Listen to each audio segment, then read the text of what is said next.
Hello guys, welcome to my channel mister என்கிவிட்ஸ். இந்த வீடியோவில் எதை பற்றி பார்க்க போகிறோன்னா, ரீசெண்டாக நான் பை பண்ணியிருந்த லேப்டாப்போட கேம் ப்ளே ரிவ்யூ தான். இது வந்து பார்த்திங்கன்னா என்னுடைய லேப்டாப் ஏசூஸ்லேருந்து வரக்கூடிய ஏசூஸ் டஃப்பு A15 லேப்டாப். இதனுடைய ஸ்பெக்கு பார்த்திங்கன்னா ப்ராசஸர் வந்து Ryzen 5 4600H. கிராஃபிக்ஸ் கார்டு வந்து பார்த்திங்கன்னா GTX 1650 வந்து ஒரு சக்ஸஸ்ஃபுல்லான கிராஃபிக்ஸ் கார்டு ப்ரீவியஸ் ஜென்னோடது. ஸோ இது ரிலீஸ் ஆன காலத்துக்கு முன்னாடி உள்ள கேம்ஸும் இது ரிலீஸ் ஆனதுலேருந்து ஒரு 3 இயர்ஸ் வரைக்கும் உள்ள கேம்ஸும் நீங்கள் தாராளமாகவே நல்ல குவாலிட்டியான செட்டிங்ஸில் நீங்கள் ப்ளே பண்ணிக்கலாம். அதை என்ன சொல்ல வரேன்னா, ஐ செட்டிங் அந்த மாதிரி ப்ளே பண்ணாலும் 60 FPS தரக்கூடிய ஒரு ப்ராசஸர் தான் மோஸ்ட் ஆஃப் த கேம் தரோம். லேட்டஸ்ட் கேம் வந்து நீங்கள் பார்த்தீங்கன்னா ப்ளே பண்ண முடியாதுன்னு இல்லை, பட் உங்களை நீங்கள் எதிர்பார்க்குற அளவுக்கு ஐ செட்டிங்லாம் ப்ளே பண்ண முடியாது. லோவஸ்ட் இல்லைனா வந்து நீங்கள் FSR அதெல்லாம் யூஸ் பண்ணால் தான் ப்ளே பண்ண முடியும். இதில் நான் இப்போ ப்ளே பண்ணி காமிக்க போகிற கேம் வந்து Forza Horizon 4. Forza Horizon 4 வந்து பார்த்திங்கன்னா கிராஃபிக்கலி ஒரு நல்ல ஒரு கேமு. குவாலிட்டியாகவும் இருக்கும், ஸ்டோரி மோடும் சூப்பராக இருக்கும். நல்ல ஒரு என்ஜாயபுளான கேம் தான். இதை நான் வந்து ரீசெண்டாக தான் கேள்விப்பட்டேன், இந்த கேமை வந்து டீலிஸ் பண்ண போகிறாங்கன்னு சொல்லிட்டு. ஸோ அது எந்தெந்த வெப்சைட்லேருந்து டீலிஸ் பண்ண போகிறாங்கன்னு தெரியல. எனக்கு இந்த கேம் வந்து பார்த்திங்கன்னா ஸ்டீம் கேம்ஸில் ஜஸ்ட்டு 300 பிலோவில் கிடச்சிது. இப்போவுமே அது 256 சம்திங் தான் இயர் எண்டு சேல் போயிட்டு இருக்குது.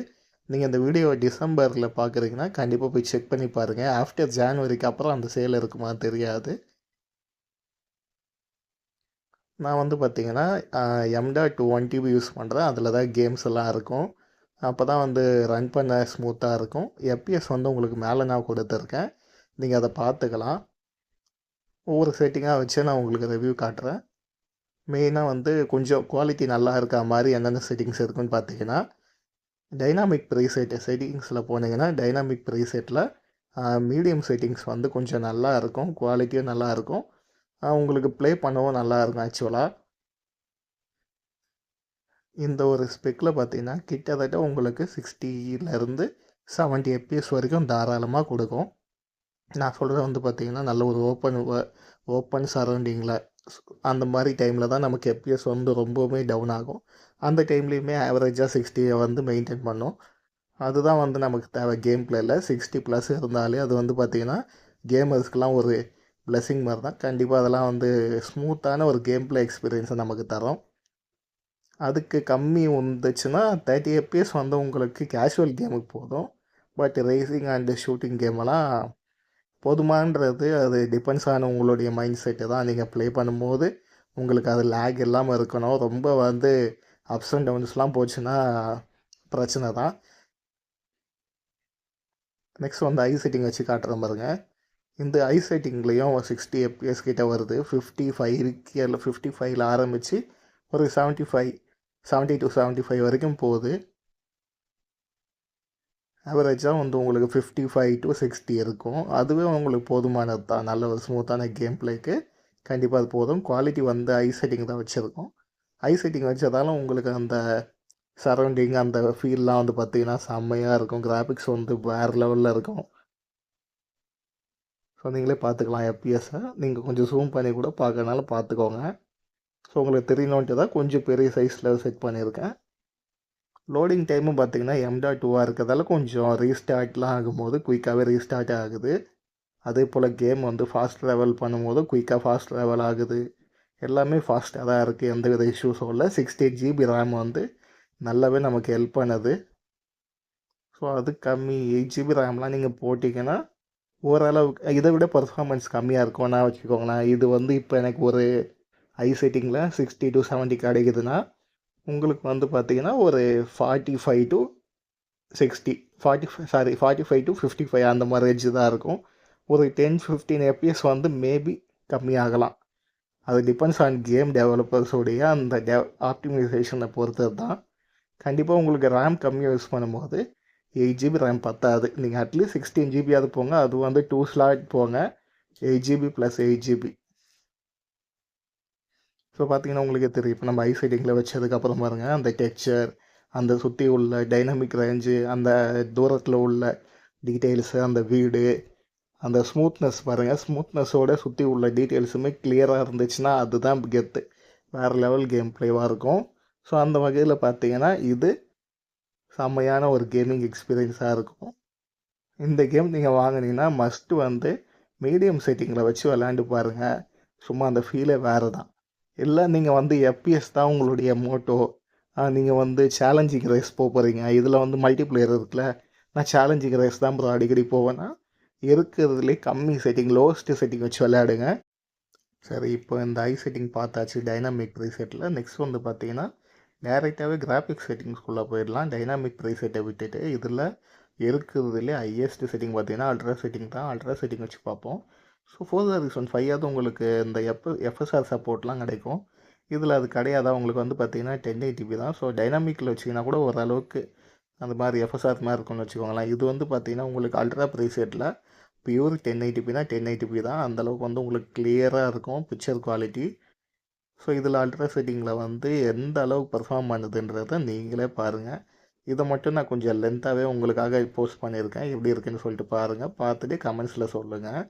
ஆக்சுவலாக இந்த GTX 1650 வந்து பார்த்தீங்கன்னா நல்ல ஒரு ப்ராசஸர்னு சொல்லலாம். ஸ்டீமில் இருக்க கிட்டத்தட்ட 90% கேம் வந்து பார்த்தீங்கன்னா இதில் உங்களால் இந்த கிராஃபிக்ஸ் கார்டை யூஸ் பண்ணி விளையாட முடியும். அந்த அளவுக்கு வந்து ஒரு சூப்பரான கிராஃபிக்ஸ் கார்டு.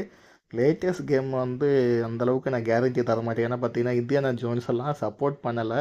இதுக்கு அடுத்தது டெவலப்பர்ஸ் யாராவது நமக்கு ஒரு அப்டேட் மூலியமாக பேட்ச் மூலியமாகவோ சப்போர்ட் கொடுத்தா உண்டு. இல்லைனா வந்து மாடு ஏதாவது பண்ணாங்கன்னா தான் நமக்கு அந்த இதெல்லாம் கொடுப்பாங்க, ஃபைல்ஸ் எல்லாம் அதெல்லாம் யூஸ் பண்ணால் தான் உண்டு. மற்றபடி உங்களால் லேட்டஸ்ட்டாக வர நெக்ஸ்ட் ஜென் கேம்ஸ்லலாம் எவ்வளோ விளையாட முடியுன்றதை கேரண்டியாக சொல்ல முடியாது. பட் ப்ரீவியஸ் ஜென் வந்து உங்களுக்கு பிரச்சனையே இல்லை.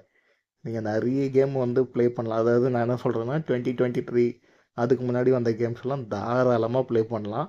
ரீசெண்டாக வர கேம்ஸ் எல்லாம் வந்து டவுட்டு தான். இனிமேட்டு வர போகிற கேம்ஸும் டவுட்டு தான். நல்ல செட்டிங்ஸில் கூட ப்ளே பண்ண முடியாது. எஃப்பிஎஸ் கம்மியாக தான் இருக்கும். நல்ல ஒரு எக்ஸாம்பிள் லேட்டஸ்ட் கேமில் வந்து பார்த்தீங்கன்னா நான் பிளாக் மைத்தை ஊகாங் கேம் விளையாண்டு பார்த்தேன். ஆக்சுவலாக அது செம்மையாக இருந்துச்சு. இதில் தான் கம்ப்ளீட் பண்ணேன்.